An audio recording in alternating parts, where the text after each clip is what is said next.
ನೋಡ್ತಾ ಇರ್ಬೋದು ಫ್ರೆಂಡ್ಸ್, ಎಷ್ಟು ಚೆನ್ನಾಗಿ ರುಚಿಕರವಾಗಿ ಹಾಗೂ ಕ್ರಿಸ್ಪಿಯಾಗಿ ಹೋಟೆಲ್ ಶೈಲಿಯಲ್ಲೇ ಬಂದಿದೆ ಅಂತ. ತುಂಬಾ ಅಂದ್ರೆ ತುಂಬಾ ಚೆನ್ನಾಗಿ ಬಂದಿದೆ.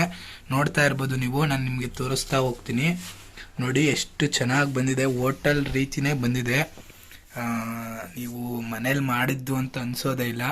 ಚಟ್ನಿನೂ ಕೂಡ ಹಾಕೊಂಡು ಸರ್ವನ್ನ ಮಾಡ್ಕೊಂಡಿದ್ದೀವಿ. ಎಲ್ರಿಗೂ ನಮಸ್ಕಾರ. ಹೌದು ಫ್ರೆಂಡ್ಸ್, ಬನ್ನಿ ಇವತ್ತಿನ ಒಂದು ವಿಡಿಯೋದಲ್ಲಿ ಖಂಡಿತವಾಗ್ಲೂ ಯಾವ ರೀತಿ ಈ ಹೋಟೆಲ್ ಅಲ್ಲಿ ದೋಸೆ ತಿಂದಿರ್ತೀರಾ ಅದೇ ರೀತಿ ಯಾವ ರೀತಿ ಹೋಟೆಲ್ ಶೈಲಿಯಲ್ಲಿ ದೋಸೆ ಮಾಡೋದು ಅಂತ ಈ ವಿಡಿಯೋದಲ್ಲಿ ತಿಳ್ಸೋಕ್ ಹೋಗ್ತಾ ಇದೀವಿ. ಎಷ್ಟೊಂದು ವಿಡಿಯೋಸ್ಗಳನ್ನ ಮಾಡಿದೀವಿ, ನೀವು ಕೂಡ ಚೆನ್ನಾಗಿ ನೋಡ್ತಾ ಇದ್ದೀರಾ. ವಿಡಿಯೋ ಇಷ್ಟ ಆಗಿದ್ರೆ, ಈ ಒಂದು ವಿಡಿಯೋ ಇಷ್ಟ ಆಗಿದ್ರು ಕೂಡ ದಯವಿಟ್ಟು ಲೈಕ್ ಅನ್ನ ಮಾಡಿ. ಬನ್ನಿ ಈಗ ಯಾವ ರೀತಿ ದೋಸೆ ಮಾಡೋದು ಅಂತ ನಮ್ಮ ಅಮ್ಮನ ಕೂಡ ಇದ್ದಾರೆ, ನಿಮ್ಗೆ ತಿಳಿಸ್ತಾ ಹೋಗ್ತಾರೆ. ಬನ್ನಿ ಇವತ್ತಿನ ವಿಡಿಯೋನ ಶುರು ಮಾಡೋಣ ಫ್ರೆಂಡ್ಸ್. ನಮ್ಮ ಒಂದು ಚಾನೆಲ್ ಸಬ್ಸ್ಕ್ರೈಬ್ ಮಾಡಿಲ್ಲ ಅಂದ್ರೆ ದಯವಿಟ್ಟು ಸಬ್ಸ್ಕ್ರೈಬ್ ಮಾಡಿ. ಈ ಒಂದು ಟಿಪ್ಸ್ ಇದೆ, ಹೋಟೆಲ್ ಅವರು ನೀವು ತಿನ್ನುವಂತ ದೋಸೆಗೆ ಅಕ್ಕಿ ಹಿಟ್ಟನ್ನ ಬಳಸ್ತಾರೆ. ಈ ವಿಷಯ ನಿಮ್ಗೆ ಗೊತ್ತಿಲ್ವೋ? ಅದನ್ನು ಕೂಡ ಯಾವ ರೀತಿ ಯಾವ ಒಂದು ಹಂತದಲ್ಲಿ ಬಳಸಬೇಕು ಅಂತ ಎಲ್ಲವನ್ನು ಕೂಡ ತಿಳಿಸ್ತಾ ಹೋಗ್ತೀವಿ. ಬನ್ನಿ ಇವತ್ತಿನ ವಿಡಿಯೋನ ಶುರು ಮಾಡೋಣ ಫ್ರೆಂಡ್ಸ್. ಬನ್ನಿ ಈಗ ಏನೊಂದು ಇಂಗ್ರೀಡಿಯೆಂಟ್ಸ್ ಬೇಕು ಅಂದ್ರೆ, ಒಂದು 2 ಪಾವ್ ಆಗೋಷ್ಟು ಒಂದು ಸೊಸೈಟಿ ಅಕ್ಕಿಯನ್ನ ಬಳಸಿದೀವಿ, ಎತ್ಕೊಂಡಿದೀವಿ ನೀಟಾಗಿ ಕ್ಲೀನ್ ಮಾಡಿ. ಸೊಸೈಟಿ ಅಕ್ಕಿ ಅಥವಾ ಯಾವುದೇ ಒಂದು ಅಕ್ಕಿನಾದ್ರು ತಗೋಬೋದಾಗಿರುತ್ತೆ. ನಂತರ ಒಂದು ಸ್ವಲ್ಪ ಈ ಒಂದು ಸಾಬುದಾನ ಬೇಕಾಗುತ್ತೆ. ನಂತರ ಉದ್ದಿನ ಬೇಳೆ ಒಂದು 150 ಗ್ರಾಮ್ ಅಷ್ಟು ತಗೊಂಡಿದ್ದೀವಿ. ಒಂದು ಸ್ವಲ್ಪ ಕುಸುಬ್ಲಕ್ಕಿ ಒಂದು 100 ಗ್ರಾಮ್ ಅಷ್ಟು, ಅವಲಕ್ಕಿ ಒಂದು 50 ಗ್ರಾಮ್ ಆಗುವಷ್ಟು, 1 ಸ್ಪೂನ್ ಅಷ್ಟು ಮೆಂತ್ಯ ಬೇಕಾಗುತ್ತೆ. ಮೊದಲನೇದಾಗಿ ಇದೆಲ್ಲವನ್ನು ಕೂಡ ನೆನೆಸ್ಕೋಬೇಕು. ನೆನೆಸುವಂತ ಒಂದು ಮೆಥಡ್ ಅನ್ನ ನಾನು ನಿಮ್ಗೆ ತಿಳಿಸ್ತಾ ಹೋಗ್ತೀನಿ. ಒಂದು ಪಾತ್ರೆನ ತಗೊಂಡಿರುವಂತ ಅಕ್ಕಿನ 2 ಪಾವ್ ಅಕ್ಕಿಯನ್ನ ತಗೊಂಡಿದೀವಿ. 2 ಪಾವ್ ಅಕ್ಕಿಯನ್ನ ಬಳಸ್ತಾ ಇದೀವಿ. 2 ಪಾವ್ ಅಕ್ಕಿನ ಹಾಕೊಂಡಿದೀವಿ ನೆನೆ ಹಾಕೋಕೆ ಅಂತ. ಮೊದಲನೇದಾಗಿ ಅಕ್ಕಿನ ಹಾಕೋಬೇಕಾಗುತ್ತೆ, ನೋಡ್ತಾ ಇದೀರಲ್ಲ. ನಂತರ ಒಂದು 100 ತಪ್ಪಿದ್ರೆ 150 ಗ್ರಾಮ್ ಆಗುವಷ್ಟು ಗುಂಡುದ್ದಿನ ಬೇಳೆನ ಬಳಸಿದೀವಿ. ಇಲ್ಲಿ ಗುಂಡುದ್ದಿನ ಬೇಳೆ ಹಾಕೋದ್ರಿಂದ ಚೆನ್ನಾಗಾಗುತ್ತೆ ದೋಸೆ, ಅದರಿಂದ. ನಂತರ ಈ ಒಂದು ಕುಸುಬ್ಲಕ್ಕಿ ಸಿಗುತ್ತೆ ನಿಮಗೆ ಅಂಗಡಿಗಳಲ್ಲಿ, ಇದೊಂದು 100 ಗ್ರಾಮ್ ಅಷ್ಟಾದ್ರೆ ಸಾಕು. 100 ಗ್ರಾಮ್ ಅಷ್ಟು ಹಾಕೊಂಡಿದೀವಿ. ಮೆಂತ್ಯ ನೋಡಿ 1 ಸ್ಪೂನ್ ಆಗುವಷ್ಟು ಹಾಕೊಂಡ್ರೆ ಸಾಕು, ತುಂಬಾ ಜಾಸ್ತಿನೂ ಬೇಡ. ಮೆಂತ್ಯ ಜಾಸ್ತಿ ಹಾಕಿದ್ರೆ ಕೈ ಅಂಶ ಜಾಸ್ತಿ ಆಗ್ಬಿಡುತ್ತೆ. ನಂತರ ಈ ಒಂದು ಸಾಬುದಾನ ಅಥವಾ ಒಂದು ಸೀಮೆ ಅಕ್ಕಿ ನೋಡ್ತಾ ಇರ್ಬೋದು, ಇದನ್ನ ಒಂದು 50ರಿಂದ 70 ಗ್ರಾಮ್ ಆಗುವಷ್ಟು ಹಾಕೊಂಡಿದೀವಿ. ನೋಡಿ, ಇಷ್ಟು ಹಾಕಿದ್ರೆ ಸಾಕಾಗುತ್ತೆ, ಕರೆಕ್ಟಾಗಿ ಬರುತ್ತೆ. ಈಗ ಈ ಒಂದು ಅವಲಕ್ಕಿನ ತಗೊಂಡಿದೀವಲ್ಲ, ಈ ಅವಲಕ್ಕಿನ ಈಗಲೇ ಬೇಡ, ರುಬ್ಬುವಂತ ಟೈಮಲ್ಲಿ ಒಂದು 10 ನಿಮಿಷ ನೆನೆಸಿದ್ರೆ ಸಪ್ರೇಟು, ಆವಾಗ ಹಾಕೊಳ್ಳೋಣ. ಈಗೇನು ಬೇಡ. ಈಗ ಇದಿಷ್ಟನ್ನು ಈ ಒಂದು ಅಕ್ಕಿ, ಸೀಮೆ ಅಕ್ಕಿ, ಹಾಗೆ ಉದ್ದಿನ ಬೇಳೆ, ಇದಿಷ್ಟು ಕೂಡ ನೀಟಾಗಿ ತೊಳ್ಕೊಂಡು ಒಂದು 6ರಿಂದ 7 ಅವರ್ ನೆನೆಸ್ಕೋಬೇಕಾಗುತ್ತೆ. ಈಗ ಮೊದಲನೇದಾಗಿ ನೀಟಾಗಿ ಈಗ ನೀರು ಹಾಕಿ ತೊಳ್ಕೊಳ್ಳೋಣ. ನೋಡ್ತಾ ಇರ್ಬೋದು, ಒಂದು 2-3 ಸತಿ ನೀಟಾಗಿ ತೊಳ್ಕೊಂಡ್ರೆ ನೀಟಾಗಿ ಶೈನಿಂಗ್ ಬರುತ್ತೆ. ನೀರೆಲ್ಲವೂ ಕೂಡ ನೀಟಾಗಿ ತೊಳ್ಕೊಂಡ ನಂತರ ಪೂರ್ತಿ ಚೆನ್ನಾಗಿ ನೀರು ಒಂಥರ ಟ್ರಾನ್ಸ್ಪರೆಂಟ್ ಆಗಿಬಿಡುತ್ತೆ ನೀರು. ಈಗ ಇದನ್ನ ನೀಟಾಗಿ ತೊಳ್ಕೊಳ್ಳೋಣ. ಈ ಒಂದು ನೀರೆಲ್ಲವನ್ನು ಕೂಡ ಶೋಧಿಸ್ಕೊತಾ ಇದ್ದೀನಿ. ಒಂದು 2-3 ಸತಿ ನೀಟಾಗಿ ತೊಳ್ಕೊಂಡು ನೆನೆ ಹಾಕೋಬೇಕಾಗುತ್ತೆ. ನೋಡ್ತಾ ಇದ್ದೀರಲ್ಲ, ಒಂದು 2-3 ಸತಿ ನೀಟಾಗಿ ತೊಳ್ಕೊಳ್ಳಿ. ಈಗ ಇದನ್ನ ಇನ್ನೊಂದು ಸತಿ ತೊಳ್ಕೊಂಡು ನೀರನ್ನು ಹಾಕಿ ನೆನೆ ಹಾಕಿ. ಈಗ ನೀಟಾಗಿ ತೊಳ್ಕೊಂಡಿದ್ದೀವಿ. ಈಗ ನೀರನ್ನು ಹಾಕೊಳ್ಳೋಣ. ಅದು ಮುಳುಗುವಷ್ಟು ನೀರನ್ನು ಹಾಕಿ, ಆಗ್ಲೇ ಹೇಳ್ದಂಗೆ 6ರಿಂದ 7 ಅವರ್ ನೆನಿಬೇಕು. ಜಾಸ್ತಿ ನೆಂದ್ರು ಏನು ತಲೆ ಕೆಡಿಸ್ಕೋಬಿಡಿ. 6ರಿಂದ 7 ಅವರ್ ಕರೆಕ್ಟಾಗಿ ನೆಂದ್ರೆ ಸಾಕಾಗುತ್ತೆ. ಅದಕ್ಕೂ ಜಾಸ್ತಿ ನೆನೆಸಿದ್ರೆ ನೋ ಟೆನ್ಷನ್. ನಾವು ತೋರಿಸ್ತಿರುವಂತ ದೋಸೆ ಯಾವುದೇ ಕಾರಣಕ್ಕೂ ಹುಳಿ ಬರೋದಿಲ್ಲ. ಅದೇ ಹೇಳಿದ್ನಲ್ಲ, ಅಕ್ಕಿ ಹಿಟ್ಟನ್ನ ಹಾಕೋದು ಯಾವ ಹಂತದಲ್ಲಿ ಅಂತ ಹೇಳ್ತೀನಿ, ಅದೇ ಒಂದು ಸೀಕ್ರೆಟ್. ಈಗ ತಟ್ಟೆನ ಮುಚ್ಕೋತಾ ಇದೀವಿ. ಈಗ ಇದು 6ರಿಂದ 7 ಅವರ್ ನೆನಿಲಿ ನೀಟಾಗಿ, ಆನಂತರ ರುಬ್ಕೊಳ್ಳೋಣ. ಈಗ ನೀಟಾಗಿ ಒಂದು 6 ಅವರ್ ನೆಂದಿದೆ, ನೋಡ್ತೀನಿ. ಈಗ ನಾನು ನಿಮ್ಗೆ ತೋರಿಸ್ತೀನಿ. 6 ಅವರ್ ನೀಟಾಗಿ ನೋಡ್ತಾ ಇರ್ಬೋದು. 6 ಅವರ್ ಎಲ್ಲ ಕೂಡ ನೀಟಾಗಿ ಈ ರೀತಿ ನೆಂದಿದೆ, ನೋಡ್ತಾ ಇರ್ಬೋದು. ನಿಮಗೆ ಕಾಣಿಸ್ತಿದೆ ಅನ್ಕೋತೀನಿ. ನೀರೆಲ್ಲವೂ ಕೂಡ ನೀಟಾಗಿ ವೈಟ್ ಕಲರ್ ಬಂದ್ಬಿಟ್ಟಿದೆ.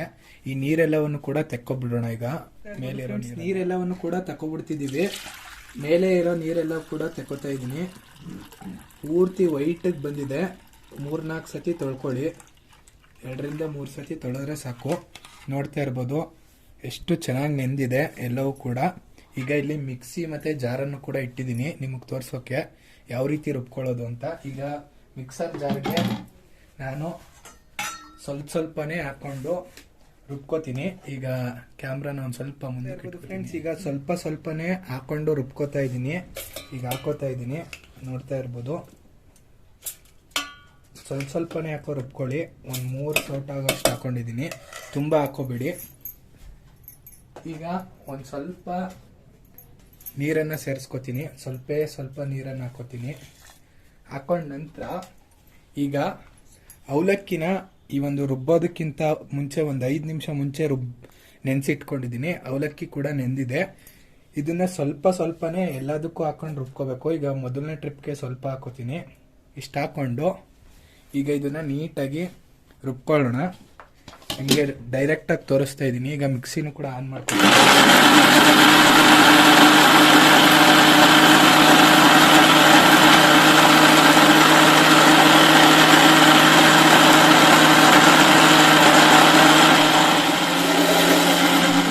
ಹಿಟ್ಟನ್ನು ರುಬ್ಕೊಂಡಿದ್ದೀವಿ. ಈಗ ಇದು ಪೂರ್ತಿ ನೈಸಾಗಿ ರುಬ್ಕೋಬೇಕು. ತುಂಬ ನೈಸಾಗಿ ಬರಬೇಕು, ಆಗ ನೀಟಾಗಿರುತ್ತೆ. ನೋಡಿ, ನೈಸಾಗಿ ಬಂದಿದೆ ಪೂರ್ತಿ. ಇಷ್ಟು ಬಂದರೆ ಸಾಕಾಗುತ್ತೆ. ಒಂದು ದೊಡ್ಡದಾದ ಒಂದು ಬಕೀಟು ಅಥವಾ ಒಂದು ಬೇಸನನ್ನು ತಗೊಂಡಿದ್ದೀವಿ. ನೀಟಾಗಿ ತೊಳೆದ್ಬಿಟ್ಟು ದೊಡ್ಡದೇ ತಗೊಳ್ಳಿ. ಈಗ ಇದಕ್ಕೆ ಹಾಕೋತಾ ಇದ್ದೀನಿ, ನೋಡ್ತಾ ಇರ್ಬೋದು. ದೊಡ್ಡದಾಗಿರೋದಕ್ಕೆ ಹಾಕೋತಾ ಇದ್ದೀನಿ ರುಬ್ಬಿ. ಈಗ ಕೂಡ ಅಷ್ಟೇ ಒಂದು ಸ್ವಲ್ಪನೇ ಈ ರೀತಿ ಹಾಕೊಳ್ಳಿ. ಅದಕ್ಕೆ ಸ್ವಲ್ಪನೇ ಹಾಕೊಂಡು ನೀಟಾಗಿ ಪೂರ್ತಿ ನೈಸಾಗಿ ಬರಬೇಕು. ನೈಸಾಗಿ ರುಬ್ಕೊಳ್ಳೋಣ. ಈಗ ಕ್ಯಾಪನ್ನು ಕ್ಲೋಸ್ ಮಾಡೋಕ್ಕಿಂತ ಮುಂಚೆ ಅವಲಕ್ಕಿನ ಮರಿಬಾರ್ದು ನೀವು. ಎಲ್ಲದಕ್ಕೂ ಕೂಡ ಒಂದು ಸ್ವಲ್ಪ ಅವಲಕ್ಕಿ ಹಾಕೊಂಡು ರುಬ್ಕೋಬೇಕು. ಈಗ ರುಬ್ಕೋತಾ ಇದ್ದೀನಿ.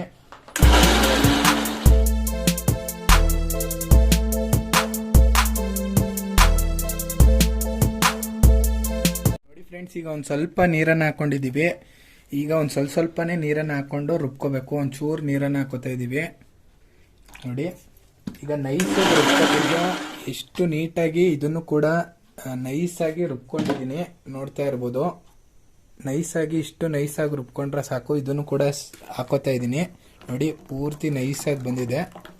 ಇದೇ ರೀತಿ ನೀವು ರುಬ್ಕೋಬೇಕು. ಈಗ ನಾನು ನಿಮಗೆ ರುಬ್ಬಿರೋದು ಗೊತ್ತಾಗಿದೆ ಅನ್ಕೋತೀನಿ.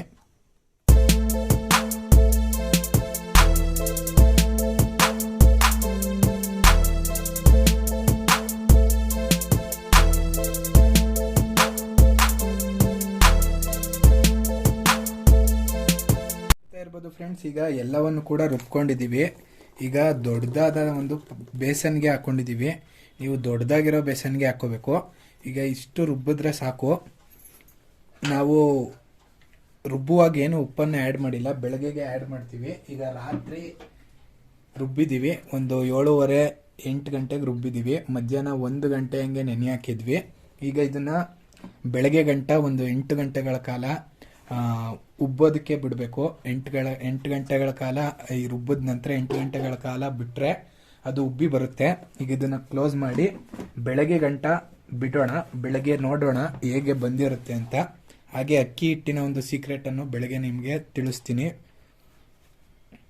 ಈಗ ಇದನ್ನು ಬಿಡೋಣ ಫ್ರೆಂಡ್ಸ್. 8 ಅವರ್ ನೋಡ್ತಾ ಇರ್ಬೋದು ಫ್ರೆಂಡ್ಸ್. ಈಗ 8 ಅವರ್ ಆಗಿದೆ. ಈಗ ಬೆಳಗ್ಗೆ ಕೂಡ ಆಗಿದೆ. ರಾತ್ರಿ ಮುಚ್ಚಿಟ್ಟಿದ್ವಿ. 8 ಅವರ್ ಆದರೆ ಸಾಕಾಗುತ್ತೆ. ಈಗ ಓಪನ್ ಮಾಡ್ತಾ ಇದ್ದೀನಿ, ನೋಡ್ತಾ ಇರ್ಬೋದು. ಮೇಲೆಲ್ಲ ಉಬ್ಬಿದೆ, ನಿಮಗೆ ಗೊತ್ತಾಗ್ತಾ ಇದೆ ಅನ್ಕೋತೀನಿ. ನಾವು ದೊಡ್ಡದಾಗಿರೋವಂಥ ಬೇಸನ್ಗೆ ಹಾಕಿದ್ದೀವಿ. ಮೇಲೆಲ್ಲ ಉಬ್ಬು ಬಂದಿದೆ, ನೋಡ್ತಾ ಇರ್ಬೋದು. ಈಗ ನಾನು ನಿಮಗೆ ತೋರಿಸ್ತೀನಿ. ಈಗ ಈ ರೀತಿ ಸೈಡಿಗೆ ತಳ್ಳಿದ್ರೆ ನೋಡಿ ಎಷ್ಟು ಚೆನ್ನಾಗಿ ಉಬ್ಬಿದೆ. ಉಬ್ಬಿ ಬಂದಿದೆ. ಇದು ಇಷ್ಟು ಬಂದರೆ ಸಾಕು. ಈಗ ಏನು ಮಾಡೋಂಗಿಲ್ಲ. ಇದಕ್ಕೆ 2 ಪಾವಷ್ಟು ಅಕ್ಕಿನ ಹಾಕಿದ್ವಿ. ಅದೇ ಪಾವಲ್ಲಿ 2 ಪಾವ್ ಆಗೋಷ್ಟು ಒಂದು ಅಕ್ಕಿ ಹಿಟ್ಟನ್ನು ಹಾಕ್ತಾ ಇದ್ದೀನಿ. ಅಕ್ಕಿ ಹಿಟ್ಟನ್ನು ಹಾಕೋಬೇಕು ಬೆಳಗ್ಗೆ. ನೀವು ಅದು 8 ಅವರ್ ರುಬ್ಬಿಟ್ಟು ಆದ ನಂತರ ಬೆಳಗ್ಗೆ ನೀವು ಅಕ್ಕಿ ಹಿಟ್ಟನ್ನು ಸೇರಿಸ್ಬೇಕು. ನಂತರ ಹೋಟೆಲಲ್ಲಿ ಚೆನ್ನಾಗಿ ಬರೋದಕ್ಕೆ ಮೈದಾನ ಆ್ಯಡ್ ಮಾಡ್ತಾರೆ. ಒಂದು 3 ಸ್ಪೂನ್ ಆಗೋಷ್ಟು ಮೈದಾನ ಆ್ಯಡ್ ಮಾಡ್ತಾ ಇದ್ದೀನಿ. 3 ಸ್ಪೂನ್ ಮೈದಾನ ಹಾಕಿದ್ದೀನಿ. ಹಾಗೆ ರುಚಿಗೆ ತಕ್ಕಷ್ಟು ಉಪ್ಪನ್ನು ಕೂಡ ಆ್ಯಡ್ ಮಾಡ್ಕೋತಾ ಇದ್ದೀನಿ.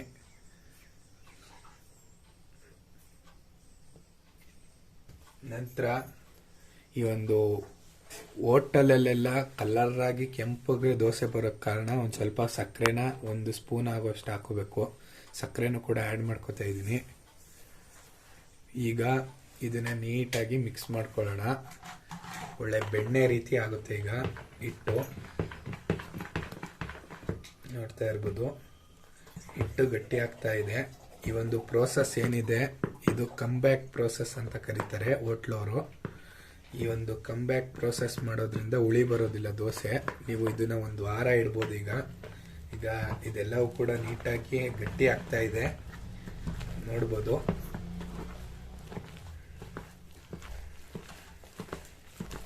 ಒಳ್ಳೆ ಬೆಣ್ಣೆ ರೀತಿ ಆಗ್ಬಿಡುತ್ತೆ. ಈಗ ನೋಡ್ತಾ ಇದ್ರಲ್ಲ, ಈ ಒಂದು ಹಿಟ್ಟು ಈಗ ರೆಡಿ ಆಗ್ತಾ ಇದೆ ನೋಡಿ. ನೀಟಾಗಿ ಕಲಿಸ್ಕೋಬೇಕು. ಸ್ವಲ್ಪ ಗಟ್ಟಿ ಆಗ್ತಿದೆ. ಒಂದು ಸ್ವಲ್ಪ ಗಟ್ಟಿ ಆದರೆ ನೀವೇನು ಮಾಡಬೇಕು ಅಂದರೆ ಒಂದು ಸ್ವಲ್ಪ ಗಟ್ಟಿ ಈ ಥರ ಗಟ್ಟಿ ಆಯಿತು ಅಂದಾಗ ಒಂದು ಸ್ವಲ್ಪ ನೀರನ್ನು ಆ್ಯಡ್ ಮಾಡ್ಕೊಳ್ಳಿ. ಸ್ವಲ್ಪ ಹಾಕ್ಕೊಳ್ಳಿ, ಜಾಸ್ತಿ ಬೇಡ. ಸ್ವಲ್ಪ ಹಾಕ್ಕೊಂಡು ಅದನ್ನು ಮಿಕ್ಸ್ ಮಾಡಬೇಕು. ಸ್ವಲ್ಪ ಹಾಕ್ಕೊಳ್ಳಿ ಫಸ್ಟು. ಅದನ್ನು ಮಿಕ್ಸ್ ಮಾಡಿಕೊಂಡು ನೀಟಾಗಿ ನೀವು ಈ ರೀತಿ ನೀಟಾಗಿ ಚಪಾತಿ ಹಿಟ್ಟನ್ನ ಕಲಿಸ್ತಿರಲ್ಲ ಆ ರೀತಿ ಕಲಿಸ್ತಾ ಹೋಗ್ಬೇಕು. ಹಂಗೆ ಎತ್ತಿ ನೀಟಾಗಿ ನೋಡ್ತಾ ಇರ್ಬೋದು ಫ್ರೆಂಡ್ಸ್. ಎಲ್ಲವನ್ನು ಕೂಡ ನೀಟಾಗಿ ಈಗ ನೀರು ಹಾಕಿದ ನಂತರ ಈ ರೀತಿ ನೀಟಾಗಿ ಮಿಕ್ಸ್ ಮಾಡ್ಕೋಬೇಕು. ನೀವು ಕೈಯಲ್ಲಾದರೂ ಮಿಕ್ಸ್ ಮಾಡ್ಬೋದು. ನಾನು ಇಲ್ಲಿ ಸೌಟಲ್ಲೇ ಮಿಕ್ಸ್ ಮಾಡ್ಕೋತಿದ್ದೀನಿ. ಇದೆಲ್ಲವೂ ಕೂಡ ಈ ಹಾಕಿರುವಂಥ ಅಕ್ಕಿ ಹಿಟ್ಟು ಸಂಪನ್ನ ಏನಿದೆ ರುಬ್ಬಿರೋದು ಅದಕ್ಕೆಲ್ಲದಕ್ಕೂ ಕೂಡ ಮಿಕ್ಸ್ ಆಗಬೇಕು. ನೋಡಿ, ಈ ರೀತಿ ಬೆಣ್ಣೆ ರೀತಿ ಆಗಬೇಕು. ನೋಡ್ತಾ ಇರ್ಬೋದು, ಒಳ್ಳೆ ಒಂದು ಬೆಣ್ಣೆ ರೀತಿ ಆಗ್ಬಿಟ್ಟಿದೆ. ಸೇಮ್ ಬೆಣ್ಣೆ ಥರನೇ ಆಗಿದೆ, ನೋಡ್ಬೋದು. ಇಲ್ಲಿ ಬೆಣ್ಣೆ ಬಿದ್ದಂಗೆ ಬೀಳ್ತಾ ಇದೆ. ಈ ರೀತಿ ಆಗುವಂಟ ನೀವು ಕಲಿಸ್ಕೋಬೇಕು ನೀಟಾಗಿ. ನೀವು ನೀಟಾಗಿ ಒಂದ್ಸತಿ ಸೌಟಲ್ಲಿ ಮಾಡ್ತೀರಾ ಅಂದರೆ ಈ ರೀತಿ ಸುತ್ತ ತಿರುಗಿಸ್ಕೊತಾ ಕೈಯಲ್ಲಾದರೂ ಸರಿ ನೀಟಾಗಿ ಅದೆಲ್ಲ ಕೂಡ ಹೊಡಿತಾ ನಿಮಗೆ ಮಿಕ್ಸ್ ಮಾಡಬೇಕು. ಆಗ ಬೆಣ್ಣೆ ರೀತಿ ಆಗುತ್ತೆ. ನೋಡ್ತಾ ಇರ್ಬೋದು, ನಾನು ಸೌಟಲ್ಲೇ ತಿರುಗಿಸ್ಕೊತಿದ್ದೀನಿ. ನೀವು ಕೈಯಲ್ಲಾದರೂ ತಿರುಗಿಸ್ಕೋಬೋದು. ಈಗ ಇದು ಕಮ್ಬ್ಯಾಕ್ ಥರ ಆಗಿದೆ ಅಂದರೆ ಯಾವುದೇ ಕಾರಣಕ್ಕೂ ಹುಳಿ ಬರಲ್ಲ. ನೀವು ಇದನ್ನು ಹೀಗೆ ಫ್ರಿಜ್ಜಲ್ಲಿ ಇಟ್ಕೊಂಡು 1 ವಾರದ ಗಂಟ ತಿನ್ಬೋದು. ಈಗ ಇನ್ ಕೇಸ್ ನೀವು ಒಬ್ಬರೇ ಇದ್ದೀರಾ ಅಂದರೆ ಒಂದಿಷ್ಟು ಸಂಪನ್ನ ತಗೊಂಡು ಇಷ್ಟಕ್ಕೆ ನೀರು ಹಾಕ್ಕೊಂಡು ದೋಸೆನ ಮಾಡ್ಕೋಬೋದಾಗಿರುತ್ತೆ. ಮಿಕ್ಕಿದ್ದಷ್ಟು ಹುಳಿ ಬರೋಲ್ಲ. ಇನ್ನೂ ಒಂದು 7 ದಿವಸದ ಗಂಟ ಇಟ್ಕೋಬೋದು, 1 ವಾರದ ಗಂಟ. ಈಗ ಇಷ್ಟು ಆದರೆ ಸಾಕು. ಈಗ ನಾವು ಅಷ್ಟೇ ಎಲ್ಲವನ್ನು ಕೂಡ ಮಾಡೋದಕ್ಕೆ ಹೋಗಲ್ಲ. ಈಗ ಬೆಳಗ್ಗೆಗೆ ಎಷ್ಟು ಬೇಕೋ ಅಷ್ಟನ್ನು ಮಾಡ್ತಾಯಿದ್ದೀವಿ. ಈಗ ಇದನ್ನು ಒಂದು ಪಾತ್ರೆ ತಗೊಂಡು ಇಷ್ಟು ಹಿಟ್ಟನ್ನು ಎತ್ಕೋತೀನಿ. ಎಷ್ಟು ಬೇಕೋ ಅಷ್ಟನ್ನು ಪಾತ್ರೆಗೆ ಹಾಕೋತೀನಿ. ನೋಡ್ತೀರಾ ನೋಡಿ, ಈಗ ಪಾತ್ರೆಗೆ ಸೇರಿಸ್ಕೊತಿದ್ದೀನಿ. ಒಳ್ಳೆ ಬೆಣ್ಣೆ ರೀತಿ ಆಗಿದೆ, ನೋಡ್ಬೋದು. ಒಂದು ಸ್ವಲ್ಪ ನೋಡಿ, ಬೆಣ್ಣೆ ಥರ ಬೀಳ್ತಾ ಇದೆ, ಕಾಣಿಸ್ತಾ ಇದೆ ಅನ್ಕೋತೀನಿ. ಬೆಣ್ಣೆ ಥರ ಆಗಿದೆ, ಬೆಣ್ಣೆ ಥರ ಬೀಳ್ತಾ ಇದೆ ನೋಡಿ. ಸೇಮ್ ಬೆಣ್ಣೆನೆ. ನೀವು ನೀರು ಹಾಕಿದ್ರು ಕೂಡ ಇದು ಅಡಿಲೇ ಇರುತ್ತೆ, ಕರಗಲ್ಲ ಹಿಟ್ಟು. ನೀವು ಮಿಕ್ಸ್ ಮಾಡಿದ್ರೆ ಮಾತ್ರ ಕರ್ಗೋಗುತ್ತೆ. ಈಗ ಇದನ್ನ ಸಪ್ರೇಟ್ ಎತ್ತಿಟ್ಕೊಂಡಿದ್ದೀನಿ. ಈಗ ಸದ್ಯಕ್ಕಿಷ್ಟು ಒಂದಿಷ್ಟನ್ನ ರೆಡಿ ಮಾಡ್ಕೊಳ್ಳೋಣ. ಇದಕ್ಕೆ ಒಂದು ಸ್ವಲ್ಪ ನೀರನ್ನು ಹಾಕೋಬೇಕು. ಈಗ ಹಿಟ್ಟನ್ನು ನಾನು ನಿಮಗೆ ತೋರಿಸ್ತಾ ಇದ್ದೀನಿ, ಝೂಮ್ ಮಾಡಿ. ಈಗ ಇದನ್ನು ಒಂದಿಷ್ಟನ್ನು ಎಷ್ಟು ಬೇಕೋ ಅಷ್ಟು, ನಿಮಗೆ ಅಷ್ಟು ಅಂತಿಲ್ಲ, ನೀವು ಎಷ್ಟು ಮಾಡ್ತೀರಾ ಅಷ್ಟನ್ನು ಹಿಟ್ಟನ್ನು ಇದಕ್ಕೆ ಹಾಕ್ಕೊಂಡು ನೋಡಿ ಬೆಣ್ಣೆ ಥರ ಬೀಳ್ತಾ ಇದೆ. ಈಗ ಇದನ್ನು ರೆಡಿ ಮಾಡ್ಕೊಳ್ಳೋಣ. ಇಷ್ಟನ್ನು ಇದಕ್ಕೆ ನೀರನ್ನು ಸೇರಿಸ್ಬೇಕು. ನೀಟಾಗಿ ಸಂಪನದ ಅದಕ್ಕೆ ನೀರನ್ನು ಸೇರಿಸ್ಕೊಂಡು ತಿರುಗೋಣ. ಸಂಪನದ ಥರ ಆಗಬೇಕಿದು. ನೀವು ಈ ರೀತಿ ಮಿಕ್ಸ್ ಮಾಡಿದ್ರೆ ಮಾತ್ರ ಅದು ಕರ್ಗೋಗುತ್ತೆ, ಇಲ್ಲ ಅಂದರೆ ಕರ್ಗೋದಿಲ್ಲ.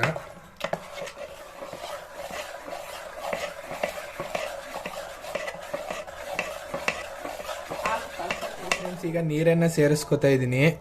ನೀರನ್ನು ಸೇರಿಸ್ಕೊಂಡು ನೀಟಾಗಿ ದೋಸೆ ಹಿಟ್ಟನ್ನ ಅದಕ್ಕೆ ಕಲಿಸ್ಕೋಬೇಕು. ನೋಡ್ತಾ ಇದ್ದೀರಲ್ಲ, ನಾನು ಸೌಟಲ್ಲೇ ಕಲಿಸ್ತಾ ಇದ್ದೀನಿ. ನೀವು ಕೈಯಾಗಿ ಕಲಿಸಿದ್ರು ನಡೆಯುತ್ತೆ, ಸೌಟಲ್ಲೂ ಆಗುತ್ತೆ, ಏನು ತಲೆ ಕೆಡಿಸ್ಕೊಬಿಡಿ. ಸೌಟಲ್ಲಿ ಕಲಿಸಿದ್ರು ನಡೆಯುತ್ತೆ, ಕೈಯಲ್ಲಿ ಕಲಿಸಿದ್ರು ನಡೆಯುತ್ತೆ.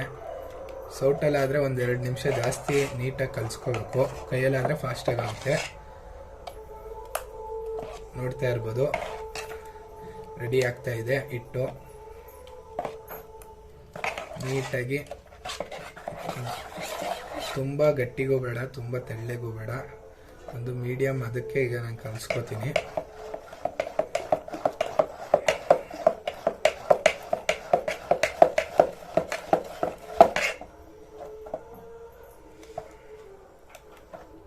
ಸ್ವಲ್ಪ ನೀರು ಬೇಕಾಗುತ್ತೆ, ಸ್ವಲ್ಪ ನೋಡಿ ಹಾಕ್ಕೊಳ್ಳಿ ನೀರನ್ನ. ತುಂಬ ನೀರು ಹಾಕ್ಕೊಳಕ್ಕೆ ಹೋಗ್ಬಿಡಿ, ಸ್ವಲ್ಪ ನೋಡಿ ಹಾಕ್ಕೊಳ್ಳಿ. ಈಗ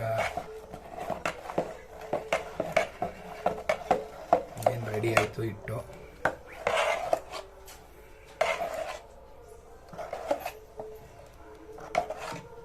ನೋಡ್ತಾ ಇರ್ಬೋದು ಎಷ್ಟು ಚೆನ್ನಾಗಿ ಬಂದಿದೆ ಹಿಟ್ಟು. ಯಾವುದೇ ಕಾರಣಕ್ಕೂ ಹುಳಿ ಬರಲ್ಲ ಇದು.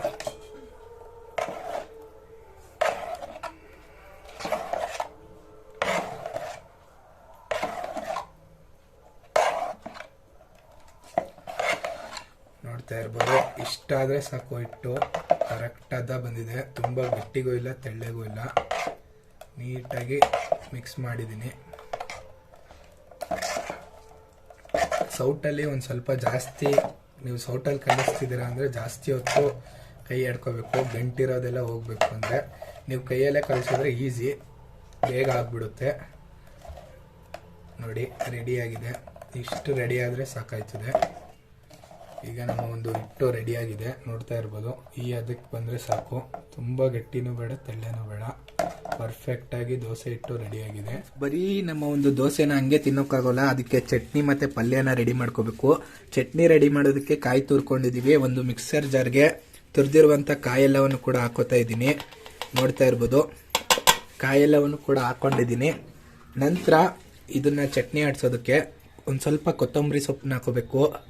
ಕೊತ್ತಂಬರಿ ಸೊಪ್ಪನ್ನ ಹಾಕೋತಿದ್ದೀನಿ. ಒಂದು ಸ್ವಲ್ಪ ಕರ್ಬೇವಿನ ಸೊಪ್ಪು, ಇದು ಆಪ್ಷನಲ್ಲು, ಹಾಕ್ಕೊಂಡ್ರೆ ಹಾಕೋಬೋದು, ಇಲ್ಲಾಂದ್ರೆ ಇಲ್ಲ. ಕರ್ಬೇವಿನ ಸೊಪ್ಪು, ಒಂದು 2 ಇಂಚು 2 ಪೀಸು ಶುಂಠಿ ಹಾಕ್ಕೊಂಡಿದ್ದೀನಿ. ಹಾಗೆ 3 ಮೆಣಸಿನ್ಕಾಯಿ ಹಾಕೋತಿದ್ದೀನಿ. ಖಾರಕ್ಕೆ ಎಷ್ಟು ಬೇಕು ನೋಡ್ಕೊಂಡು ಹಾಕ್ಕೊಳ್ಳಿ. ಒಂದು ಸ್ವಲ್ಪ ಉಪ್ಪು, ಒಂದು ಸ್ವಲ್ಪ ಹುಣಸೆ ಹಣ್ಣನ್ನು ಹಾಕೋತಾ ಇದ್ದೀನಿ. ಇದಕ್ಕೆ ಒಂದು ಸ್ವಲ್ಪ ನೀರನ್ನು ಸೇರಿಸ್ಕೊಂಡು ಚಟ್ನಿಯನ್ನು ರುಬ್ಕೋಬೇಕಾಗುತ್ತೆ. ಈಗ ಇದಕ್ಕೊಂದು ಸ್ವಲ್ಪ ನೀರನ್ನು ಸೇರಿಸ್ಕೊಳ್ಳೋಣ. ನೀರನ್ನು ಸೇರಿಸ್ಕೊಂಡು ನೀರನ್ನು ಸೇರಿಸ್ಕೊಂಡು ಚಟ್ನಿ ರುಬ್ಕೋತೀನಿ. ಈಗ ಇರ್ಬೋದು ಫ್ರೆಂಡ್ಸ್, ಈಗ ರುಬ್ಕೊಂಡು ಬಂದಿದ್ದೀನಿ. ಒಂದು ಸ್ವಲ್ಪ ನೀರು ಹಾಕೊಂಡು ನಮ್ಮ ಒಂದು ಕಾಯಿ ಚಟ್ನಿ ರೆಡಿಯಾಗಿದೆ. ಯಾವುದೇ ಒಂದು ಕಡಲೆ ಬಳಸಿಲ್ಲ, ತುಂಬ ಚೆನ್ನಾಗಿದೆ. ನೋಡಿದ್ರೆ ಈಗ ಪಲ್ಯ ಮಾಡೋದು ಯಾವ ರೀತಿ ಅಂತ ನೋಡ್ಕೊಳ್ಳೋಣ. ಒಂದು ಕಾಪರ್ ಬಾಟಮ್ ಬಾಂಡ್ಲಿನ ತಗೊಂಡಿದ್ದೀವಿ. ಈಗ ಅದಕ್ಕೆ ಎಣ್ಣೆಯನ್ನು ಹಾಕೊಳ್ಳೋಣ. ಮೊದಲನೇದಾಗಿ ಈಗ 1 ಕಪ್ ಆಗೋಷ್ಟು ಎಣ್ಣೆನ ಹಾಕೋತಾ ಇದ್ದೀನಿ.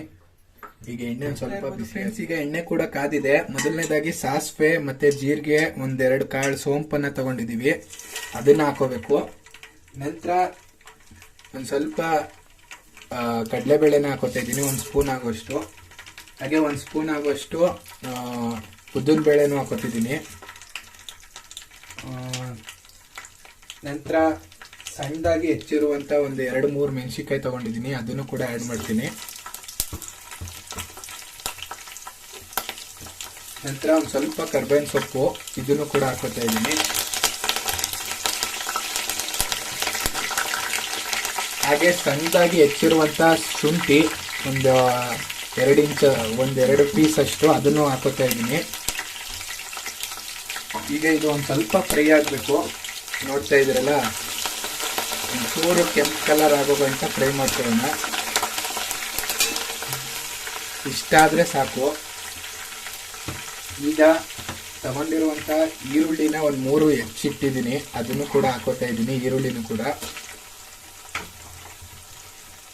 ಈರುಳ್ಳಿ ಒಂದು 3 ಹಾಕೋತಾ ಇದ್ದೀನಿ. ನೋಡ್ತಾ ಇರ್ಬೋದು, ಈರುಳ್ಳಿ ಎಲ್ಲವೂ ಕೂಡ ನೀಟಾಗಿ ಫ್ರೈ ಆಗಬೇಕು. ಒಂದು ಸ್ವಲ್ಪ ಲೈಟಾಗಿ ಕೆಂಪು ಕಲರ್ ಬರೋಗಂಟ ಫ್ರೈ ಆದರೆ ಸಾಕು. ನೋಡ್ತಾ ಇದ್ರಲ್ಲ, ಈಗ ಈರುಳ್ಳಿನ ಹಾಕೊಂಡಿದ್ದೀನಿ. ಈಗ ಈರುಳ್ಳಿ ಫ್ರೈ ಆಗಲಿ. ಈಗ ಕೆಂಪು ಕಲರ್ ಬರೋಗಂಟ ಫ್ರೈ ಆಗಬೇಕು.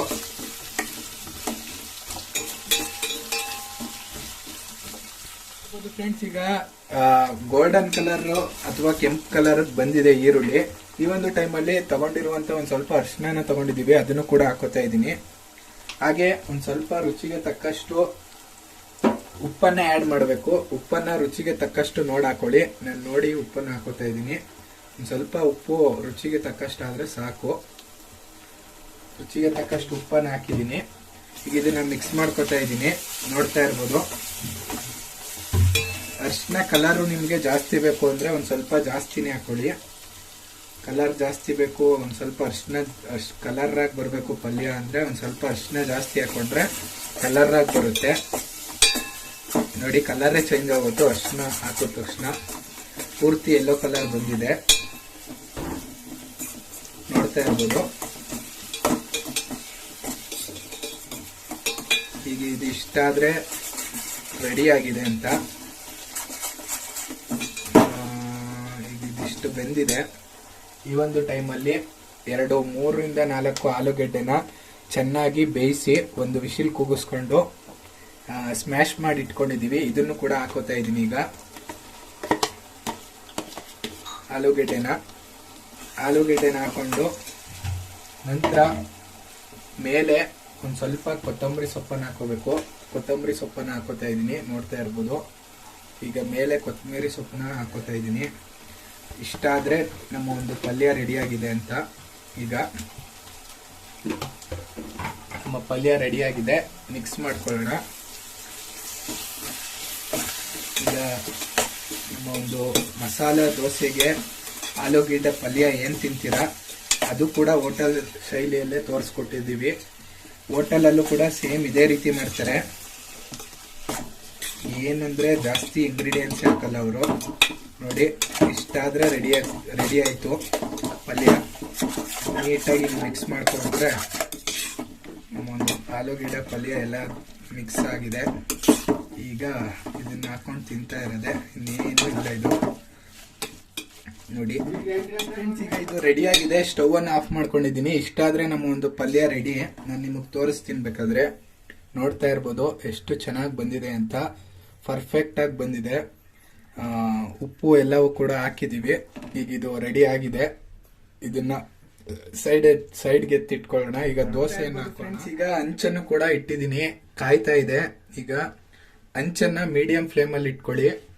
ಈಗ ಇದಕ್ಕೆ ಸ್ವಲ್ಪ ಮೇಲೆ ಹಂಚಿಗೆ ನೀರನ್ನು ಕುದಿಸ್ಕೋಣ.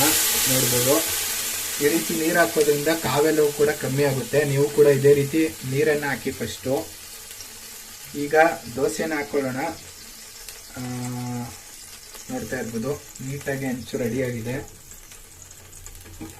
ಈಗ ಸಂಪಣನೂ ಕೂಡ ಕಾಣಿಸ್ತಿದೆ ಅನ್ಕೋತೀನಿ. ಸಂಪಣನೂ ಕೂಡ ರೆಡಿಯಾಗಿದೆ ನೀಟಾಗಿ. ಈಗ ಈ ರೀತಿ ಒಂದು ಸೌಟು ಸಂಪಣನ ಎತ್ಕೊಂಡು ನಾನು ನೀಟಾಗಿ ಹಾಕೊಂಡು,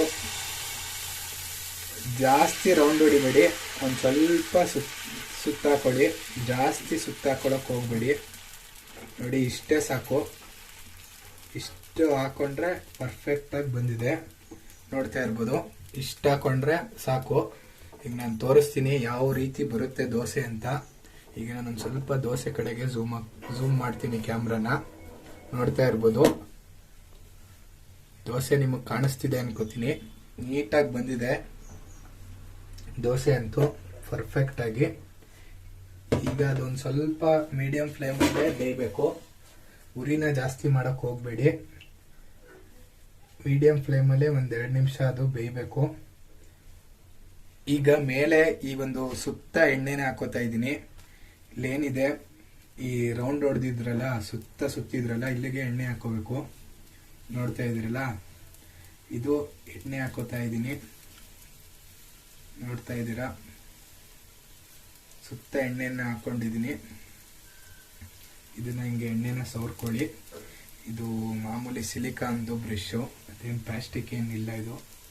ಈಗ ಎಣ್ಣೆನ ಈ ರೀತಿ ಬ್ರಷ್ ಅಲ್ಲಿ ಇದ್ರೆ ನಿಮ್ಮ ಹತ್ರ ಬ್ರಷ್ ಅಲ್ಲಿ ಹಿಂಗೆ ಸವರ್ಕೊಳ್ಳಿ. ನಂತರ ನೀವು ಎಣ್ಣೆ ಜೊತೆಗೆ ತುಪ್ಪನೂ ಕೂಡ ಹಾಕೋಬಹುದು ಅಥವಾ ಬೆಣ್ಣೆನೂ ಕೂಡ ಸೇರಿಸ್ಕೋಬಹುದು. ತುಪ್ಪ ಬೆಣ್ಣೆ ಇಲ್ಲ ಅಂದ್ರೆ ಎಣ್ಣೆ ಹಾಕೊಂಡೆ ನೀಟಾಗಿ ಮಾಡ್ಕೋಬಹುದು, ತೊಂದರೆ ಏನಿಲ್ಲ. ಎಣ್ಣೆನೇ ಒಂದು ಸ್ವಲ್ಪ ಜಾಸ್ತಿ ಹಾಕೊಳ್ಳಿ. ನೋಡಿ ಈ ರೀತಿ ಎಣ್ಣೆನೆ ಸ್ವಲ್ಪ ಜಾಸ್ತಿ ಹಾಕೊಳ್ಳಿ. ಈಗ ಇದು ಬೇಯ್ತಾ ಇದೆ, ಒಂದು ಸ್ವಲ್ಪ ಬೇಯಲಿ. ಇಲ್ಲಿ ನಾವು ಕೆಂಪು ಚಟ್ನಿನೂ ಕೂಡ ಹಾಕ್ತಾರೆ, ಅದನ್ನ ಮಾಡಿಲ್ಲ. ಅದನ್ನ ಕೆಂಪು ಚಟ್ನಿ ಎಷ್ಟೊಂದು ಜನ ತಿನ್ನೋದಿಲ್ಲ. ನೀವು ಬೇಕು ಅಂದ್ರೆ ಏನಿಲ್ಲ, ಕೆಂಪು ಚಟ್ನಿನ ಈ ಒಂದು ಟೈಮಲ್ಲಿ ಇಲ್ಲಿಗೆ ಹಾಕೊಂಡ್ರೆ ನೀಟಾಗಿ ಆಗುತ್ತೆ. ಒಬ್ಬೊಬ್ರು ಇಷ್ಟಪಡ್ತಾರೆ ಕೆಂಪು ಚಟ್ನಿನ, ಒಬ್ಬೊಬ್ರು ಇಷ್ಟಪಡೋದಿಲ್ಲ. ನೋಡ್ತಾ ಇರ್ಬೋದು ನೀಟಾಗಿ ಬೇಯ್ತಾ ಇದೆ. ಇಲ್ಲೆಲ್ಲ ರೋಸ್ಟ್ ಆಗ್ತಾ ಇರೋದು ಗೊತ್ತಾಗ್ತಾ ಇದೆ ನಿಮ್ಗೆ. ಈಗ ಒಂದು ಸ್ವಲ್ಪ ನೋಡಿ, ಈಗ ಇಲ್ಲೆಲ್ಲ ಕೂಡ ನೀಟಾಗಿ ಬರ್ತಾ ಇದೆ. ಈಗ ಒಂದು ಸ್ವಲ್ಪ ನೀಟಾಗಿ ನೋಡಿ, ಸೈಡಿಂದ ನೀವು ಚೆಕ್ ಮಾಡ್ಕೋಬಹುದು ಬೇಕಾದ್ರೆ. ನೋಡಿ ಹಿಂಗೆ ಸೈಡಲ್ಲಿ ಹಿಂಗೆ ಬರುತ್ತಾ ದೋಸೆ ಎದ್ದೇಳುತ್ತಾ ಅಂತ ನಿಮ್ಗೆ ಏನಾದ್ರು ಡೌಟ್ ಇದ್ರೆ ಹಿಂಗೆ ಸೈಡಲ್ಲಿ ಒಂದು ಸ್ವಲ್ಪ ಹಿಂಗೆ ಎತ್ತಿದ್ರೆ ಬಂದ್ಬಿಡುತ್ತೆ ಅದು. ಈಗ ಒಂದು ಸ್ವಲ್ಪ ಅದೇ ರೀತಿ ಒಂದೇ ಕಡೆ ಫ್ರೈ ಆಗಬೇಕು. ನೀಟಾಗಿ ಫ್ರೈ ಆಗ್ತಾ ಇದೆ. ಎಲ್ಲ ಕೂಡ ದೋಸೆ ಬೇಯಬೇಕು, ನೀಟಾಗಿ ಕ್ರಿಸ್ಪಿಯಾಗಿ ಬರುತ್ತೆ, ತುಂಬಾ ಚೆನ್ನಾಗಿ ಬರುತ್ತೆ. ನೋಡ್ತಾ ಇದ್ದೀರಲ್ಲ, ಈಗ ಬೇಯ್ತಾ ಇದೆ. ಈಗ ಇದಕ್ಕೆ ಸ್ವಲ್ಪ ಆಲೂಗೆಡ್ಡೆ ಪಲ್ಯನೂ ಕೂಡ ಹಾಕೋತೀನಿ.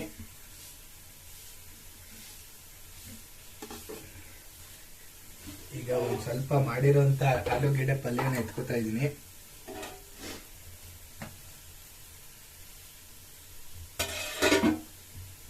ಈ ಪಲ್ಯನ ಮಜ್ಜಿಗೆ ಹಾಕೊಳ್ಳೋಣ. ಮಜ್ಜಿಗೆ ಹಾಕೊಂಡು ಈಗ ದೋಸೆ ಕೂಡ ರೋಸ್ಟ್ ಆಗ್ತಾ ಹೋಗ್ತಾ ಇದೆ. ಈಗ ಇದನ್ನ ಫಸ್ಟ್ ಸೈಡ್ ಅಲ್ಲಿ ಈ ರೀತಿ ಬಿಡಿಸ್ಕೋಬೇಕು. ಇವು ಸೈಡ್ ಅಲ್ಲಿ ಈ ರೀತಿ ಬರುತ್ತೆ, ಅದು ನೀವೇನು ಗಾಬರಿ ಆಗ್ಬೇಡಿ. ಸೈಡ್ ಅಲ್ಲಿ ಬಿಡಿಸ್ಕೊಂಡ ನಂತರ ನಾನೀಗ ನಿಮಗೆ ಕಾಣಿಸೋ ರೀತಿ ತೋರಿಸ್ತೀನಿ. ನೋಡ್ತಾ ಇರ್ಬೋದು, ಸೈಡಲ್ಲೆಲ್ಲ ಬಿಡಿಸಿದ್ದೀನಿ ನಾನು. ನೋಡ್ತಾ ಇರ್ಬೋದು ಎಷ್ಟು ನೀಟಾಗಿ ಬಂದಿದೆ ಅಂತ. ನೀಟಾಗಿ ರೋಸ್ಟ್ ಆಗಬೇಕು. ಒಂದೇ ಕಡೆ ಬೇಯಿಸೋದ್ರಿಂದ ಒಂದು ಸ್ವಲ್ಪ ಜಾಸ್ತಿ ಹೊತ್ತೇ ಬೇಯಬೇಕಾಗುತ್ತೆ, ಯಾಕಂದ್ರೆ ಮೀಡಿಯಂ ಫ್ಲೇಮಲ್ಲಿ ಇಟ್ಟಿದ್ದೀವಿ. ನೋಡ್ಬೋದು ತುಂಬ ಚೆನ್ನಾಗಿ ಬರ್ತಾ ಇದೆ ದೋಸೆ. ಈಗ ನಾನು ಇದು ಬೇಯ್ತಾ ಇದೆ, ಇಲ್ಲೆಲ್ಲ ನೋಡ್ತಾ ಇರ್ಬೋದು, ಗೊತ್ತಾಗ್ತಾ ಇದೆ ಅನ್ಕೋತೀನಿ. ಈಗ ನೋಡಿ, ಈಗ ನಾನು ನೀಟಾಗಿ ಎತ್ಕೋತೀನಿ, ಇದನ್ನ ಈಗ ಮಡ್ಚ್ಕೋತೀನಿ ದೋಸೆನ. ನೋಡ್ತಾ ಇರ್ಬೋದು ಸ್ವಲ್ಪ ಬಿಸಿ ಇದೆ. ನೋಡಿದ್ರಲ್ಲ ಫ್ರೆಂಡ್ಸ್ ಎಷ್ಟು ನೀಟಾಗಿ ಬಂದಿದೆ ಅಂತ ನೀವೇ ನೋಡ್ಬೋದು. ತುಂಬಾ ಅಂದ್ರೆ ತುಂಬಾ ಚೆನ್ನಾಗಿ ಬಂದಿದೆ. ಸೇಮ್ ಹೋಟೆಲ್ ದೋಸೆ ತರನೇ ಬಂದಿದೆ. ನೀವಂತೂ ನೋಡಿ, ಕಲರು ಕೂಡ ಚೆನ್ನಾಗಿ ಬಂದಿದೆ. ತುಂಬಾ ಅಂದ್ರೆ ತುಂಬಾ ಚೆನ್ನಾಗಿ ಸೇಮ್ ಹೋಟೆಲ್ ದೋಸೆ ತರನೇ ಬಂದಿದೆ. ಇದೇ ರೀತಿ ಇನ್ನೊಂದು ಫ್ರೆಂಡ್ಸ್, ಈಗ ಇನ್ನೊಂದನ್ನು ಕೂಡ ಹಾಕೊಳ್ಳೋಣ ದೋಸೆನ. ಮೊದಲನೇದಾಗಿ ಒಂದು ಸ್ವಲ್ಪ ನೀರನ್ನು ಹಾಕೋತೀನಿ ಈ ರೀತಿ ಹಂಚಿಗೆ. ಅದು ಕಾವು ಕಮ್ಮಿ ಆಗಬೇಕು, ಆದ್ರಿಂದ ನಂತರ ಈಗ ಇನ್ನೊಂದು ದೋಸೆನ ಹಾಕೋಣ. ತುಂಬಾ ಅಂದ್ರೆ ತುಂಬಾ ಚೆನ್ನಾಗಿ ಬಂದಿದೆ. ಈಗ ಇನ್ನೊಂದನ್ನು ಕೂಡ ತೋರಿಸ್ತೀನಿ. ನೀವು ಈ ರೀತಿ ನೀಟಾಗಿ ಮಜ್ಜಿಗೆ ಸಂಪನ್ನ ಹಾಕೋಬೇಕು. ಈಗ ಇದೊಂದು ಸ್ವಲ್ಪ ದೊಡ್ಡದಾಗಿ ಹಾಕೋಣ. ಮಜ್ಜಿಗೆ ಸಂಪನ್ನ ಎತ್ಕೊಂಡು ನೋಡ್ತಾ ಇರ್ಬೋದು, ಈ ರೀತಿ ನೀಟಾಗಿ ತಿರುಕೋಬೇಕು. ನೋಡಿ, ಒಂದು ಸ್ವಲ್ಪ ದೊಡ್ಡದಾಗಿ ಹಾಕಿದ್ದೀನಿ. ಅದಕ್ಕಿಂತ ಫ್ರೆಂಡ್ಸ್ ಈಗ ಎಣ್ಣೆನ ಹಾಕೊಳ್ಳೋಣ. ಸುತ್ತ ಎಣ್ಣೆ ಹಾಕೋಬೇಕು ನೋಡಿ. ಈ ರೀತಿ ಬ್ರಷ್ ಇದ್ರೆ ನೀವು ಒಂದು ಬ್ರಷಲ್ಲೂ ಕೂಡ ಹಾಕೋಬಹುದು. ನೀಟಾಗಿ ಎಲ್ಲದಕ್ಕೂ ಕೂಡ ಎಣ್ಣೆನ ಹಾಕೋತಾ ಇದ್ದೀನಿ, ನೋಡ್ತಾ ಇರ್ಬೋದು. ನೀಟಾಗಿ ಎಣ್ಣೆನ ಹಾಕೋತಾ ಇದ್ದೀನಿ. ಇದು ಸಿಲಿಕಾನ್ ಬ್ರಷ್ ಇದೆ, ಪ್ಲಾಸ್ಟಿಕ್ ಏನಿಲ್ಲ ಇದು. ಒಂದು ಸ್ವಲ್ಪ ಎಣ್ಣೆ ಜಾಸ್ತಿ ಹಾಕೊಳ್ಳಿ. ನೀವು ತುಪ್ಪನೂ ಕೂಡ ಬಳಸ್ಬೋದಾಗಿರುತ್ತೆ ನೋಡಿ. ಎಲ್ಲದಕ್ಕೂ ಕೂಡ ಎಣ್ಣೆನ ಹಾಕೊಂಡಿದ್ದೀನಿ ನೀಟಾಗಿ. ಬೇಕಾದ್ರೆ ನೀವು ಒಂದು ಸ್ವಲ್ಪ ತುಪ್ಪನೂ ಕೂಡ ಆ್ಯಡ್ ಮಾಡ್ಕೋಬೋದಾಗಿರುತ್ತೆ. ನಾನು ಒಂದು ಸ್ವಲ್ಪ ತುಪ್ಪನೂ ಕೂಡ ಹಾಕೊಂಡಿದ್ದೀನಿ, ನೋಡ್ತಾ ಇರ್ಬೋದು ಫ್ರೆಂಡ್ಸ್. ಇಲ್ಲೆಲ್ಲವೂ ಕೂಡ ಬೇಯ್ತಾ ಇದೆ. ಈ ರೀತಿ ರೋಸ್ಟ್ ಆದಾಗ ನೀವು ನೀಟಾಗಿ ಒಂದೇ ಸೈಡ್ ಬೇಯಿಸ್ಕೊಳ್ಳಿ, ನೀಟಾಗಿ ಬರುತ್ತೆ. ಮೊದಲನೇದಾಗಿ ನೀವು ಇದನ್ನ ಎತ್ತಬೇಕಾದ್ರೆ ಸೈಡಲ್ಲಿ ಈ ರೀತಿ ಬಿಡಿಸ್ಕೋಬೇಕು, ಅದೇ ಬಿಡುತ್ತೆ. ನೀವೇನು ತೊಂದರೆ ಇಲ್ಲ. ಈ ರೀತಿ ಸೈಡಲ್ಲಿ ಹಿಂಗ ತಿರುವಾಕೊಂಡ್ರೆ ನೋಡಿ ಬಂದೇ ಬಿಡುತ್ತೆ, ಪೂರ್ತಿ ಎಲ್ಲ ಕೂಡ ಎದ್ಬಿಡುತ್ತೆ. ಈಗ ಫ್ರೈ ಆಗಲಿ ಇದು. ನೀವು ಬೇಕಾದ್ರೆ ಹಿಂಗೆ ಅದನ್ನ ನೀಟಾಗಿ ಒಂದು ಸ್ವಲ್ಪ ಒಂದೇ ಕಡೆ ಬೇಯೋದ್ರಿಂದ ನೀಟಾಗಿ ಬೇಯಿಸ್ಕೋಬೇಕು ನೋಡಿ. ನೀಟಾಗಿ ಹೆಂಗೆ ಬಂದಿದೆ, ಪೂರ್ತಿ ಸುತ್ತ ತಿರುಗಿಸ್ಬೋದು ನೀವು ಈ ರೀತಿ ಹಿಂಗೆ ಇಟ್ಕೊಂಡು. ಏನು ಸಮಸ್ಯೆನೇ ಆಗೋಲ್ಲ. ದೋಸೆ ಅಂಟ್ಕೊಳ್ಳುತ್ತೇನೋ ಇದೇ ಇರಲ್ಲ. ಸುತ್ತ ಬೇಯಿಸ್ಕೊಳ್ಳಿ, ಒಂದೇ ಸೈಡ್ ಬೇಯಿಸಿ. ನೀಟಾಗಿ ಬೇಯ್ತಾ ಇದೆ. ಇದೇ ರೀತಿ ಒಂದು ಸ್ವಲ್ಪ ಮೀಡಿಯಂ ಫ್ಲೇಮಲ್ಲೇ ಬೇಯಬೇಕಿದು ನೀಟಾಗಿ. ಫ್ರೆಂಡ್ಸ್, ದೋಸೆ ತುಂಬಾ ಚೆನ್ನಾಗಿ ರೋಸ್ಟ್ ಆಗಿದೆ. ಈಗ ಆಲೂಗೆಡ್ಡೆ ಪಲ್ಯನ ಈ ರೀತಿ ಮಧ್ಯಕ್ಕೆ ಹಾಕೊಳ್ಳೋಣ. ಒಂದ್ ಸ್ವಲ್ಪ ಪಲ್ಯ ಹಾಕೊಂಡಿದ್ದೀವಿ. ನಿಮಗ್ ಜಾಸ್ತಿ ಬೇಕು ಅಂದ್ರೆ ನೀವು ಎಷ್ಟಾದ್ರೂ ಹಾಕೋಬಹುದು, ನಿಮ್ ಇಷ್ಟ ಬಂದಂಗೆ. ನಾನು ಇಲ್ಲಿ ಸ್ವಲ್ಪ ಹಾಕೊಂಡಿದ್ದೀನಿ, ನೋಡ್ತಾ ಇರ್ಬೋದು. ದೋಸೆ ನೀಟಾಗಿ ಬಂದಿದೆ. ಈಗ ಇದನ್ನ ನೀಟಾಗಿ ಮಡ್ಚ್ಕೋತೀನಿ ನೋಡಿ. ಸ್ವಲ್ಪ ಬಿಸಿ ಇದೆ, ಪೂರ್ತಿ ರೋಸ್ಟ್ ಆಗಿ ಎಷ್ಟು ಕ್ರಿಸ್ಪಿಯಾಗಿ ಬಂದಿದೆ ಅಂದ್ರೆ ನಿಮಗೆ ತೋರಿಸ್ತೀನಿ. ತುಂಬಾ ಅಂದ್ರೆ ತುಂಬಾ ಚೆನ್ನಾಗಿ ಬಂದಿದೆ, ಎರಡು ಮಾತೇ ಇಲ್ಲ ದೋಸೆ ಅಂತೂ ನೋಡಿ. ಈಗ ನಾನು ನಿಮ್ಗೆ ತೋರಿಸ್ತಾ ಇದ್ದೀನಿ, ಕಾಣಿಸ್ತಾ ಇದೆ ಅನ್ಕೋತೀನಿ. ತೋರಿಸ್ತಿದ್ದೀನಿ ನೋಡಿ ಎಷ್ಟು ಕ್ರಿಸ್ಪಿಯಾಗಿ ಬಂದಿದೆ ಅಂದ್ರೆ ಪೂರ್ತಿ ಹೋಟೆಲ್ ಶೈಲಿಯಲ್ಲೇ ಬಂದಿದೆ. ನೋಡ್ತಾ ಇರ್ಬೋದು, ಯಾವ ರೀತಿ ಹೋಟ್ಲಲ್ಲಿ ಬರುತ್ತೆ ಅದೇ ರೀತಿ ಬಂದಿದೆ. ನಿಮ್ಗೆ ಕಾಣಿಸ್ತಾ ಇದೆ ಅನ್ಕೋತೀನಿ. ಪಲ್ಯ ಕೂಡ ಹಾಕಿದ್ದೀನಿ, ಸ್ವಲ್ಪ ಹಾಕಿದ್ದೀನಿ ನಾನು. ಬೇಕು ಅಂದ್ರೆ ಜಾಸ್ತಿ ಹಾಕಿರ್ಬೋದು ಫ್ರೆಂಡ್ಸ್. ಎಷ್ಟು ಚೆನ್ನಾಗಿ ರುಚಿಕರವಾಗಿ ಹಾಗೂ ಕ್ರಿಸ್ಪಿಯಾಗಿ ಹೋಟೆಲ್ ಶೈಲಿಯಲ್ಲೇ ಬಂದಿದೆ ಅಂತ. ತುಂಬಾ ಅಂದ್ರೆ ತುಂಬಾ ಚೆನ್ನಾಗಿ ಬಂದಿದೆ, ನೋಡ್ತಾ ಇರ್ಬೋದು ನೀವು. ನಾನು ನಿಮ್ಗೆ ತೋರಿಸ್ತಾ ಹೋಗ್ತೀನಿ ನೋಡಿ ಎಷ್ಟು ಚೆನ್ನಾಗಿ ಬಂದಿದೆ. ಹೋಟೆಲ್ ರೀತಿನೇ ಬಂದಿದೆ. ನೀವು ಮನೇಲಿ ಮಾಡಿದ್ದು ಅಂತ ಅನ್ಸೋದೇ ಇಲ್ಲ. ಚಟ್ನಿನೂ ಕೂಡ ಹಾಕೊಂಡು ಸರ್ವನ್ನ ಮಾಡ್ಕೊಂಡಿದ್ದೀನಿ, ನೋಡ್ತಾ ಇರ್ಬೋದು. ತುಂಬಾ ಅಂದ್ರೆ ತುಂಬಾ ಚೆನ್ನಾಗಿ ಬಂದಿದೆ. ನೀವು ಕೂಡ ಮನೇಲಿ ಟ್ರೈ ಮಾಡಿ, ಹೇಗಿತ್ತು ಅಂತ ದಯವಿಟ್ಟು ತಿಳಿಸ್ಬೇಕು. ನಾನಂತೂ ಈಗ ತಿನ್ನೋದಕ್ಕೆ ರೆಡಿ ಆಗಿದ್ದೀನಿ. ಹೇಗಿತ್ತು ಅಂತ ನಾನೇ ಹೇಳ್ತೀನಿ. ಈ ಒಂದು ನಾನು ಮಾಡಿರೋದು ಮನೆಯಲ್ಲಿ ನೋಡ್ತಾ ಇರ್ಬೋದು. ತುಂಬ ಚೆನ್ನಾಗಿದೆ. ಆಲೂಗೆಡ್ಡೆ ಪಲ್ಯನೂ ಕೂಡ ಕಾಣಿಸ್ತಿದೆ ಒಳಗೆ ನಿಮಗೆ. ತುಂಬ ಅಂದರೆ ತುಂಬ ಪರ್ಫೆಕ್ಟಾಗಿ ಬಂದಿದೆ. ಇನ್ನೇನು ಹೇಳೋ ಹಾಗೆ ಇಲ್ಲ, ತಿನ್ನೋದಷ್ಟೇ ಇನ್ನು. ನೋಡ್ತಾ ಇರ್ಬೋದು, ಪರ್ಫೆಕ್ಟಾಗಿ ಬಂದಿದೆ. ಹೌದು ಫ್ರೆಂಡ್ಸ್, ಈಗ ನಾನು ಮಾಡಿರುವಂತ ಒಂದು ದೋಸಾ ರೆಸಿಪಿ ರೆಡಿಯಾಗಿದೆ, ಮಸಾಲೆ ದೋಸೆ. ಈಗ ಇದು ಹೇಗಿದೆ ಅಂತ ನಾನು ತಿಂದು ಹೇಳ್ತೀನಿ. ತುಂಬಾ ಅಂದ್ರೆ ತುಂಬಾ, ನೋಡೋದಕ್ಕಂತೂ ತುಂಬಾ ಚೆನ್ನಾಗಿದೆ. ತಿನ್ನೋದಕ್ಕೆ ಹೇಗಿದೆ ಅಂತ ಹೇಳ್ತೀನಿ. ಸರ್ವನು ಕೂಡ ಮಾಡ್ಕೊಂಡಿದ್ದೀನಿ, ನೋಡ್ತಾ ಇದ್ದೀರಾ, ಕಾಣಿಸ್ತಾ ಇದೆ ಅನ್ಕೋತೀನಿ. ಇದೀಗ ಚಟ್ನಿನೂ ಕೂಡ. ಹೌದು ಫ್ರೆಂಡ್ಸ್, ನಾನೀಗ ತಿಂದು ಹೇಳ್ತೀನಿ ನಿಮ್ಗೆ. ನೋಡ್ತಾ ಇರ್ಬೋದು ನನ್ನ ಮುಂದೆ ಇದೆ. ಈಗ ನಾನು ತಿಂತಾ ಇದ್ದೀನಿ, ಹೇಗಿದೆ ಅಂತ ಟೇಸ್ಟ್ ಮಾಡಿ ಹೇಳ್ತೀನಿ. ನೋಡ್ತಾ ಇರ್ಬೋದು, ತುಂಬಾ ಒಳಗೆ ಆಲೂಗೆಡ್ಡೆ ಪಲ್ಯನೂ ಕೂಡ ಹಾಕಿದೀವಿ. ತುಂಬಾ ಕ್ರಿಸ್ಪಿಯಾಗಿ ಬಂದಿದೆ. ಇದೊಂದು ಸ್ವಲ್ಪ ಮುರ್ಕೊಳ್ಳೋಣ. ಒಂದು ಸ್ವಲ್ಪ ಚಟ್ನಿನೂ ಕೂಡ ಸರ್ವ್ ಮಾಡ್ಕೊಂಡಿದ್ದೀನಿ.